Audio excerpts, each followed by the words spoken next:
이어서 이제 오후 예배 시간 하나님 앞에 드리겠습니다. 이 시간에는 예레미야 애가 3장에 있는 말씀인데요. 3장 19절에서부터 본가는 54절까지 되어 있는데 시간이 허락하는 범위 내에서 우리가 좀 살펴보도록 하겠어요. 그래서 말씀의 제목은 여호와의 구원을 바라보라 라는 말씀의 제목이에요. 여호와의 뭘 바라보라고요? 구원을 바라보라. 네, 구원을 바라보라. 오전에 말씀하고 좀 맥을 같이 하는 그런 말씀인 것 같은데, 그래서 이제 19절에서부터 39절까지는 고난 중에도 하나님의 긍휼을 바라보면서 소망을 가지고 있어요. 이스라엘이 멸망을 하게 됩니다. 남쪽에 있는 유다까지 멸망을 하게 되는데 그 아픈 현실 앞에서, 그 엄청난 고난 앞에서 예레미야가 하나님으로 인하여서 소망을 가진 거예요. 그 말씀이 이제 39절까지 나오고, 또 40절에서부터 54절까지는 회개하며 여호와께 돌아오라 라고 예레미야가 호소하고 있어요. 여호와께 돌아와야 된다. 여호와께. 살 소망은 하나님께 돌아오는 것밖에 없다는 말씀 54절까지고, 또 이제 마지막으로 55절과 66절까지는 성도의 구원을 바라보면서 간절히 하나님께서 그 원수들을 심판하실 것을 하나님 앞에 간구하고 있는 말씀이에요. 참 예레미야가 여러 가지로 고난을 많이 당했는데, 특별히 조국 유다가 멸망하는 것을 직접 눈으로 봤어요. 얼마나 가슴 아프겠어요? 그 말씀 이제 19절에서부터 잘 나오는데, 19절 한번 읽어보세요. 19절에서부터 계속 읽어보세요. 23절까지. 내 고초와 재난 곧 습과 탐심을 기억하소서. 내 심령이 그것을 기억하고 납식이 되오나 중심에 회상한 적 오히려 소망이 있사오면 여호와의 자비와 긍휼이 무궁하심으로 우리가 진멸되지 아니함이니이다. 이것이 아침마다 새로우니 주의 성실이 크도소이다. 예, 예레미야가 하나님을 인하여서 소망을 가지게 된 거예요. 예, 하나님을 인하여서 바라볼 대상이 고난 중에서도 나라가 멸망하고 위기가 닥칠 때에 우리가 바라봐야 될 대상이 누구인가? 누구밖에 없어요? 하나님밖에 없어요. 오늘 기도도 그렇게 하셨는데 우리는 한 게 아무것도 없지요? 예. 제가 받은 거라고는 스트레스밖에 없어. 네, 목사가 돼가지고 참 되는 걸 볼 때에 사람이 그러니까 아무리 머리를 쓰고 한다고 해도 누가 해주셔야 되는가 하면 결국 하나님이 해주셔야 돼요. 하나님이. 점점 그걸 많이 느껴요. 저도 이제 여기 와서 이 되어지는 일을 보게 되면 하나님이 해주시면 일이 일사천리로 순조롭게 됩니다. 그런데 하나님이 막으면 어떻게 되죠? 예, 안 돼요. 용을 쓰는 재주가 있어도 그거 안 됩니다. 안 돼요. 돈이 없어서도 능력이 없어서가 아니라 막으면 방법이 없어요. 방법이. 그러나 하나님께서 해주시는 거예요. 오늘 말씀도 마찬가지예요. 그랬죠? 그 22절에서 그랬어요. 여호와의 자비와 긍휼이 무궁하심으로 우리가 진멸되지 아니함이로다. 하나님의 긍휼과 자비를 바라봐야 되는 거예요. 우리는. 그러니까 어려움 가운데 있을 때 하나님을 붙잡고 하나님을 바라보면서 그 모든 어려움들을 이겨나간다는 거예요. 왜 그런가? 하나님 우리의 기업이시기 때문에. 그 말씀 24절이죠. 24절이요. 내 심령에 이르기를 여호와는 나의 기업이시니 그러므로 내가 저를 바라리라 하도다. 예, 여호와는 나의 기업이다. 하나님만이 기업, 내가 의지해야 될 대상, 나의 피난처, 나의 생명, 그렇게 된다고 하는 거예요. 그러니까 이 고백처럼 다윗이 시편 18편 1절과 2절에서 그렇게 얘기를 했어요. 여러분들이 참 좋아하는 구절이잖아요. 시편 18편 1절과 2절 한번 읽어보세요.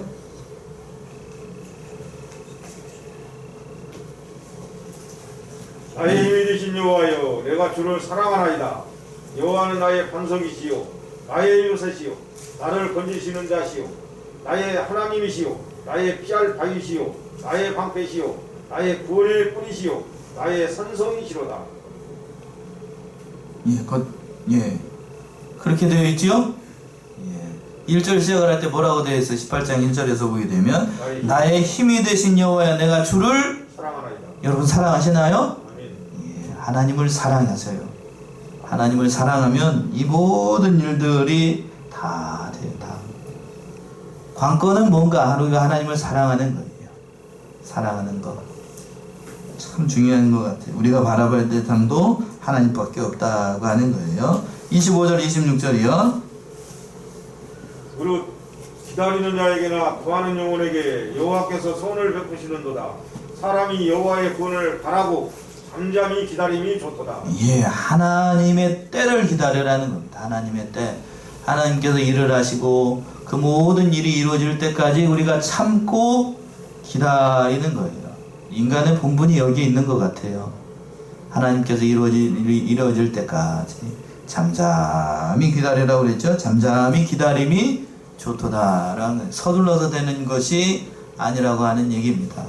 잠잠히 기다림이 좋다. 하나님께서 구하고 기다리는 자에게 반드시 하나님께서 선으로 갚아주실 것이니까 하나님께 간구하고 잠잠히 기다리면 하나님께서 반드시 우리에게 응답해 주신다고 하는 거예요. 하나님을 믿으라는 얘기입니다. 달리 표현하게 되면.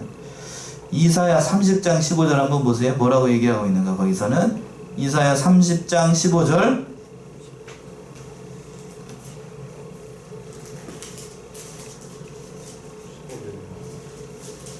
주 여호와 이스라엘의 거룩하신 자가 말씀하시되 너희가 돌이켜 안연히 처하여야 구원을 얻을 것이요 잠잠하고 신뢰하여야 힘을 얻을 것이오늘 너희가 원치 아니하고. 예, 그랬죠. 중반절에서가 있죠. 잠잠하고 신뢰하여야 힘을 얻을 것이오늘.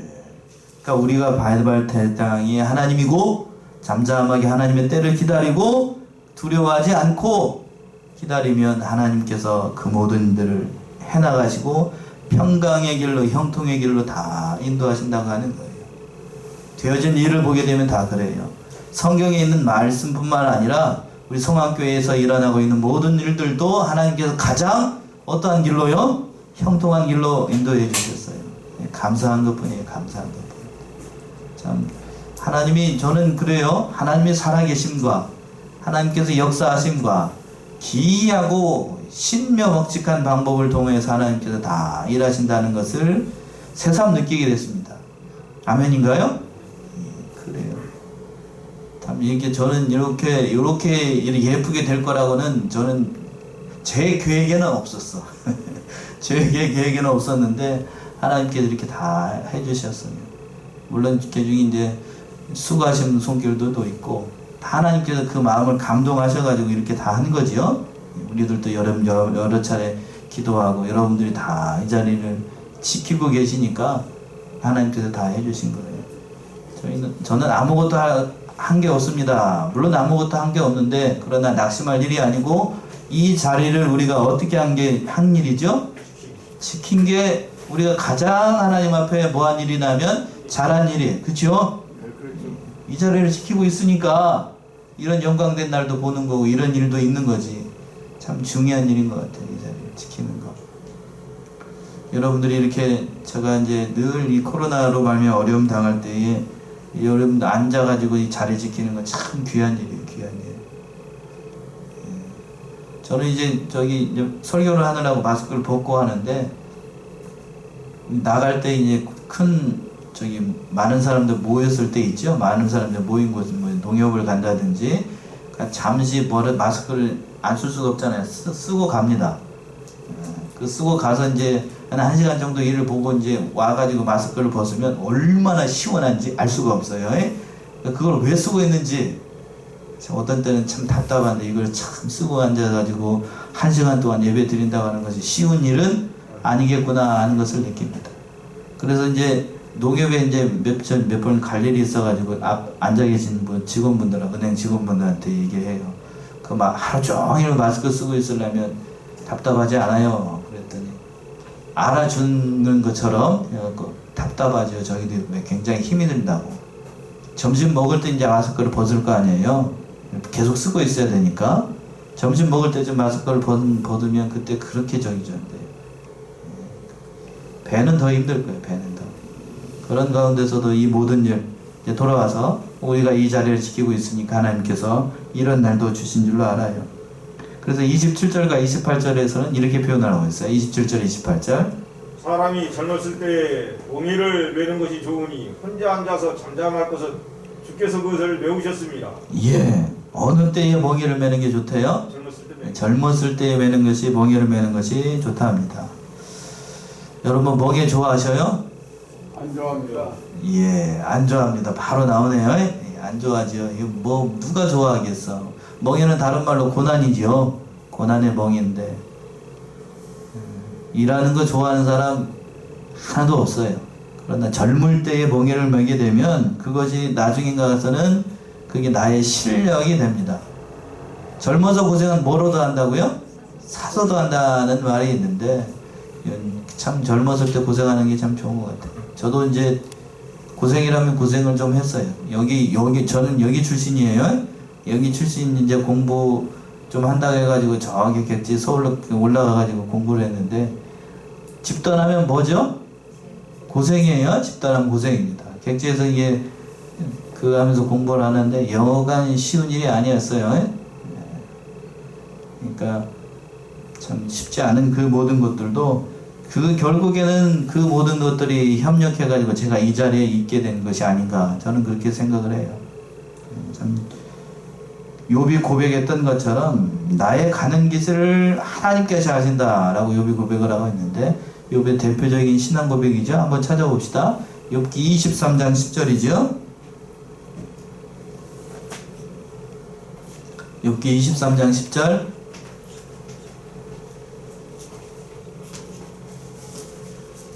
나의 가는 길을 오직 그가 아시나니 그가 나를 발견하신 후에는 그가 정령같으리라오다.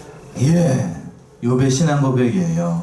나의 가는 길을 오직 그가 아시나니 그가 나를 단련하신 후에는 내가 뭐같이 나온대요? 정금같이 나오리라. 정금, 단단한 금, 순도 99.99%의 그 금으로, 완전 무결한 금으로 만들어 나가실 것을 이 욥이 바라고 있었던 겁니다. 그러니까 고난과 연단, 또 젊었을 때 멍에를 매는 것 좋은 일이에요.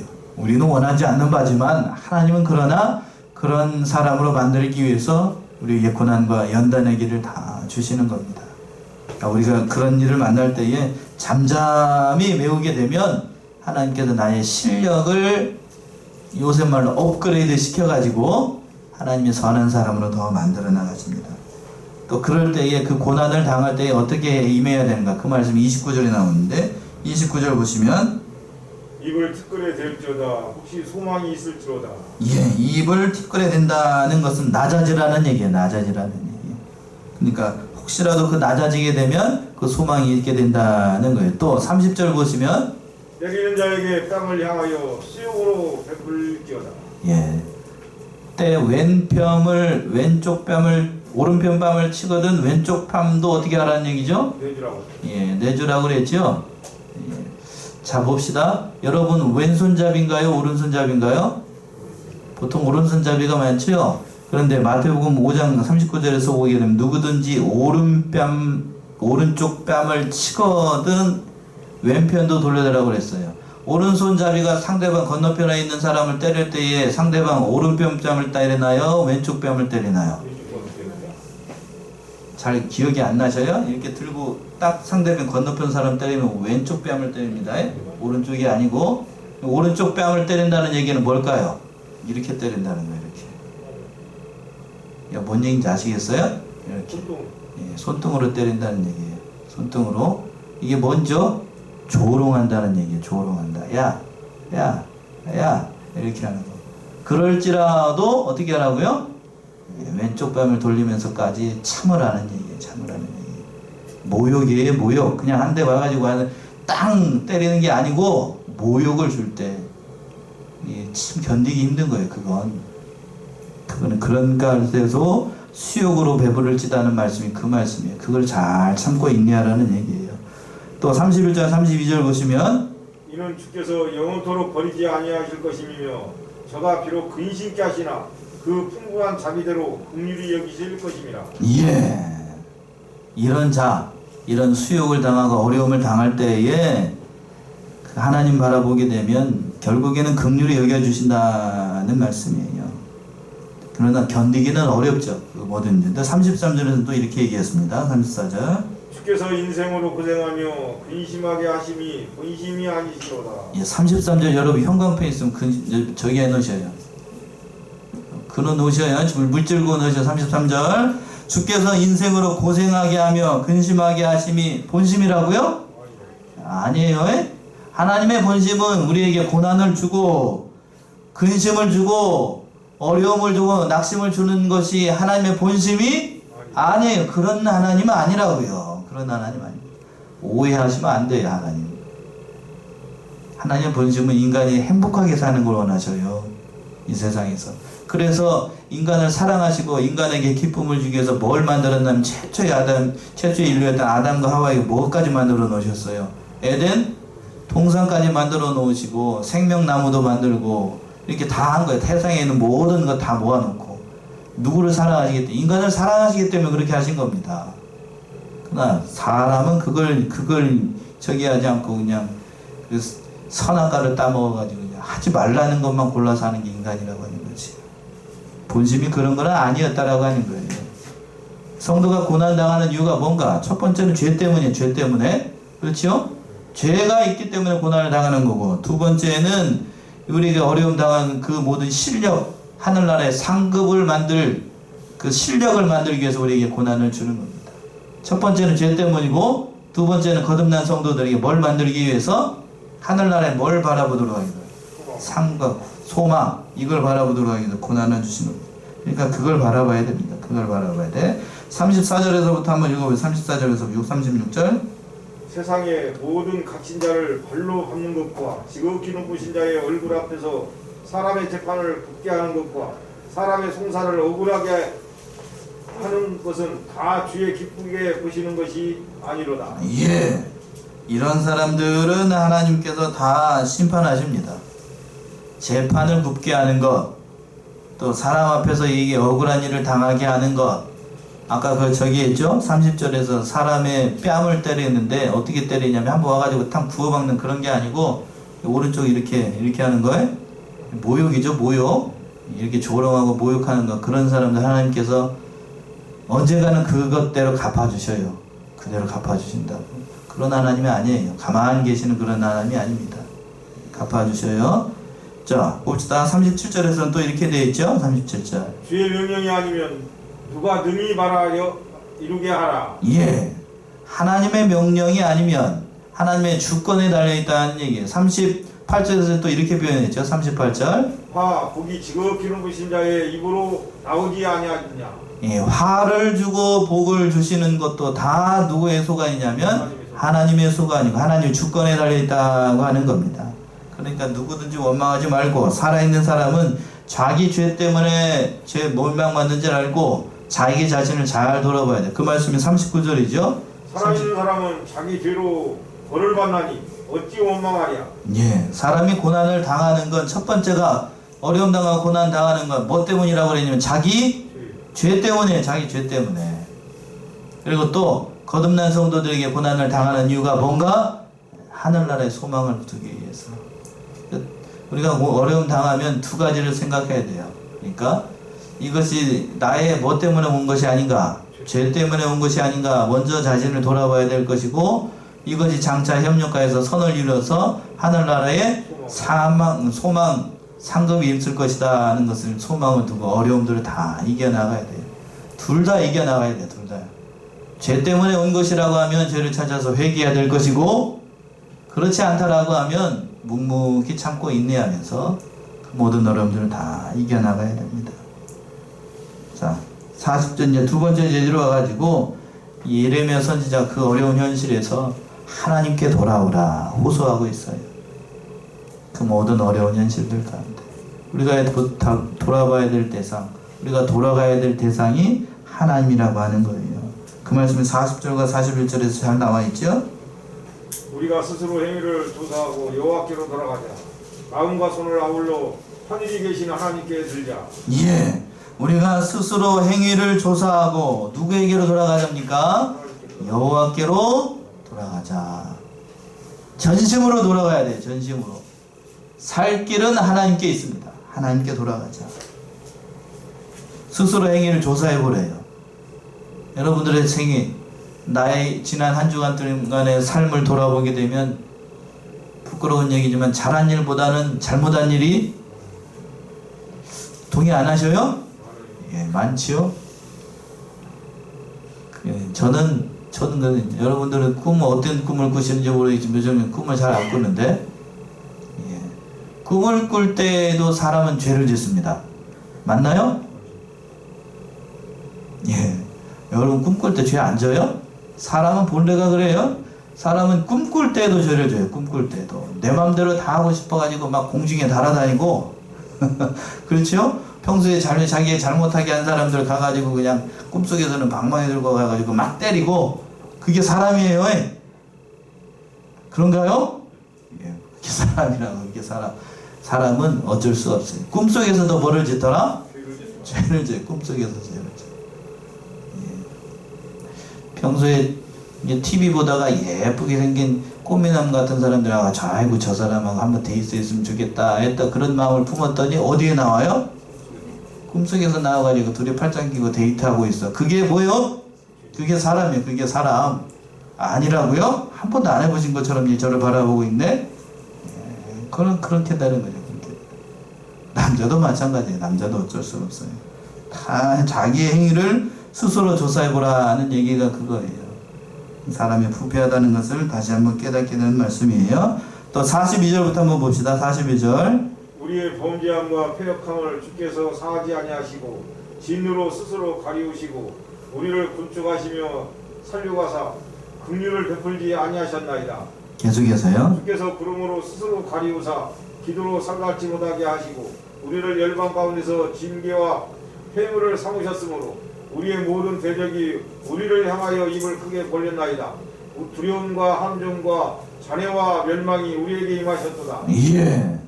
유대 백성들이 하나님 앞에 죄를 범하니까 이런 엄청난 일들이 하나님의 심판이 내려와서 비참하게 됐다고 하는 거예요.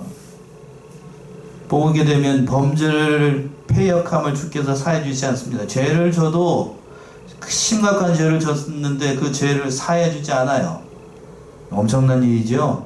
죄를 졌는데 죄를 사해 줘야 되는데 죄를 사해 주지 않습니다. 또 진노를 스스로 가리우십니다. 자 보세요. 스스로 가리운다는 얘기는 뭐냐 하면, 죄를 있으면 죄를 가리지 않고 죄를 벌을 받아야 되죠. 여러분들 죄를 짓고 난 다음에 벌을 받는 게 좋아요? 아니면 안 받고 그냥 거저 넘어가는 게 좋아요? 우리의 심정은 거저 넘어가는 게 좋은 것 같죠? 그러나 거저 넘어가게 되면 그게 다리 뻗고 자기가 쉬운가요? 아닌가요? 자, 이런 말이 있어요. 우리말에 그랬지요? 때리는 사람은 발 뻗고 붙자도 맞은 사람은 발 뻗고 잔다는 얘기가 있죠? 왜 그런가요? 언제 그 보복이 나에게 다가올지 모르기 때문에 그래요. 그 말씀이에요. 그러니까 우리는 죄 짓고는 못 삽니다. 그 모든 일들이 하나님께서 다 갚아주시기 때문에 그렇게 되는 거예요. 또 48절에서부터 봅시다. 48절. 소녀 내 백성의 파멸을 인하여 내 눈에 눈물이 시내처럼 흐르도다. 내 눈에 흐르는 눈물이 그치지 아니하고 쉬지 아니하니며 여호와께서 하늘에서 살피시고 돌아보시기를 기다리는도다. 예. 처녀 내 백성의 파멸을 인하여 내 눈에 눈물이 뭐처럼 흐른답니까? 시냇물처럼 흐릅니다. 예레미야 선지자를 얘기를 할 때에 눈물의 선지자라고 얘기를 하는데, 그 유다가 멸망하는 것을 직접 보고 난 다음에 이 예레미야 애가가 이게 시예요. 시를 지어서 이렇게 그 슬픔을 이렇게 얘기를 한 건데 얼마나 가슴이 아팠겠어요. 그러면서 이 시를 쓸 때마다 이스라엘의 형편, 유다의 형편을 돌아보니까 내 백성의 파멸을 인하여서 내 눈에 눈물이 시냇물처럼 흐릅니다. 얼마나 가슴 아팠겠어요. 수많은 사람들이 죽고 수많은 사람들이 포로로 잡혀가고, 이게 얼마나 끔찍한 일이에요. 끔찍한 일. 그러니까 그 모든 선지자로서 그 모든 것들을 돌아보고 있으니까, 바라보고 있으니까 그냥 눈물이 그칠 날이 없는 거예요. 눈물이 그칠 날이 없어요. 그러면 하나님의 백성을 바라봅니다. 또 그 성읍의 여자들을 보니까 너무나도 기가 막혀가지고 마음이 심령이 상합니다. 51절의 말씀이죠. 51절. 나의 성읍의 모든 여자를 인하여 내 눈이 내 심령을 상하게 하는도다. 예. 여기서 보세요. 나의 성읍의 모든 뭘로 인하여서? 여자를 인하여서 내 눈에 심령이 상하는도다. 전쟁이 일어나면 가장 큰 고생을 하는 사람이 누군가 하면 옛날에는 남자가 고생을 할 것 같아요? 아니면 여자가 고생할 것 같습니까? 여자가 고생해요. 왜 여자가 고생하죠? 남자는 총 들고 창 들고 활 들고 나가서 싸우다가 이렇게 표현해서 죄송하면 죽으면 끝이에요. 목 베이고 팔 잘리고 죽으면 끝인데 여자는 이 정복 군주들이 죽이지 않아요. 쓸만한 여자들은 죽이지 않고 어떻게 하죠? 끌고 가요. 끌고 간다. 자기들 성노리개로 만들고 노예로 만들고 그게 여자예요. 그 여자. 그래서 예레미야가 그 여자의 나의 성의 모든 여자로 인하여 내 눈이 심령이 상했습니다. 얼마나 비참했는지. 전쟁이 일어나면 그러니까 가장 고생하는 건 여자들입니다. 여자들. 참 여기를 보게 되면 우리도 그랬죠. 우리가 그런 역사를 많이 겪었잖아요. 외침이 그냥 몇 번, 1000번이 넘는 외침을 받았다라고 얘기하는데 그 수많은 외침 가운데 가장 큰 고생을 했던 건 여자들이었어요. 여자들. 그래서 우리말 가운데 그런 말이 있어요. 저기 환양녀라는 말씀 아세요? 환양녀?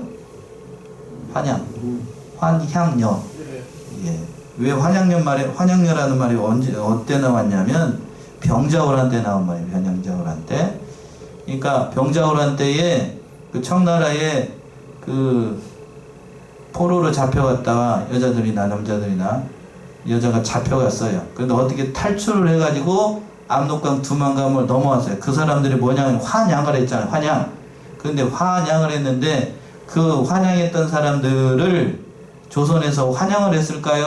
아니면은 욕을 하면서 저주를 했을까요? 저주했어요. 그래서 환양녀가 생긴 거예요. 환장을 노리시죠. 전쟁에서 포로로 잡혀간 것도 노예가 돼가지고 저기 슬픈 일인데 조선 땅으로 돌아왔더니 조선에 있는 백성들이 그 자기들을 환양한 것이 아니고 환양년이라고 그러면서 정조를 잃었다는 얘기죠. 쉽게 얘기하면. 그러면서 그냥 저쪽에서도 구박받고 조선 땅에서도 구박받고 어디를 어떻게 하라는 얘기예요. 그러면 가는 곳은 한 곳밖에 없죠. 죽으라는 얘기예요. 죽으라는 얘기. 그때 생긴 말이 환양년이에요. 환양년. 그거 전설이 나와요. 그렇죠. 저도 옛날 전설의 고장이 나와요. 얼마나 비참했겠어. 얼마나 비참하냐. 지금 그 상황이에요. 그 상황. 모든 여자를 인하여서 내가 심령이 상한다. 그러니까 이 예레미야가 얼마나 많은 눈물을 흘렸을지 알 수가 없어요. 알 수가 없다. 알 수가 없다. 오늘 54절까지만 해야 되겠네. 54절까지. 52절부터 한번 읽어보세요. 무구히 나의 대적이 된 자가 나를 새와 같이 심히 쫓도다. 저희가 내 생명을 끊으려고 나를 구덩이에 넣고 그 위에 돌을 던짐이며 물이 내 머리에 넘치니 내가 스스로 이르기를 이제는 멸절되었다 하도다. 예. 참 예레미야가 그런 상황 가운데서 어디에 빠졌냐면 구덩이, 우물 가운데 예레미야가 이렇게 빠졌어요. 시드기야가 그렇게 했는데 예레미야의 말을 듣지 않았습니다. 그러니까 예레미야를 어디에다 가둬버리냐면 어디에다 가둔다고요? 우물에다 가둬버려요. 우물에다 가둬버려요. 그러고 난 다음에 돌로 막아버립니다. 못 나오게끔. 그때 예레미야 심정이 어떻겠어? 참 항복하라. 바벨론에 항복하라. 그러면 너희가 살 수 있다. 라는 말을 듣지 않아요. 시드기야가 마지막 왕이 듣지 않습니다. 결국에는 그래가지고 예루살렘 성이 함락이 되고 수많은 사람들이 죽고 수많은 사람들이 포로로 잡혀갑니다. 그 와중에 시드기야는 두 눈 뽑히고 죽고 얼마나 비참한 징세가 돼요. 얼마나 비참한 징세. 그러니까 이것이 다 뭐 때문인가? 뭐 때문일 것 같아요? 죄 때문입니다. 죄 때문에. 죄 때문이니까 우리가 이 말씀을 깨닫고 그런 가운데서도 이 예레미야는 누구만 바라보고 있었냐면 57절까지 해야 돼. 여기서 끝내면 안 되겠네. 57절까지 한번 봅시다. 여호와여 내가 심히 깊은 구덩이에서 주의 이름을 불렀나이다. 주께서 이미 나의 음성을 들으셨사오니 이제 나의 탄식과 부르짖음에 주의 길을 가리우지 마옵소서. 내가 주께 아린 날에 주께서 내게 가까이 하여 가라사대 두려워 말라 하셨나이다. 예, 57절 하반절에 주께 아랫날에 주께서 내게 가까이 가라사대 뭐 하지 말래요? 두려워 말라. 그 모든 어려움 가운데 하나님께서 직접 찾아오셨어요. 그러고 난 다음에 하나님께서 두려워 말라. 하나님께서 찾아오셔서 구체적으로 어떻게 얘기를 하셨는가 한 군데 한번 찾아볼까요? 예레미야 30장일 거예요. 30장인가 33장인가 33장 1절에서부터 3절 예레미야 33장 1절에서부터 3절 하나님께서 찾아오셔가지고 이렇게 말씀하셨어요. 예레미야가 아직 실대 뜰에 갇혔을 때에 여호와의 말씀이 그에게 다시 임하니라. 가라사대 이를 행하는 여호와 그것을 지어 성취하는 여호와 그 이름을 여호와라 하는 자가 이같이 이르노라. 너는 내게 부르짖으라. 내가 네게 응답하겠고 네가 알지 못하는 크고 비밀한 일을 네게 보이리라. 예, 그랬죠. 1절에서 그랬어요. 예레미야가 어디 뜰에 갇혀 있어요? 시대 뜰에 갇혀 있을 때에 여호와의 말씀이 그에게 임하여 가라사대. 저는 이 말씀이 참 좋습니다.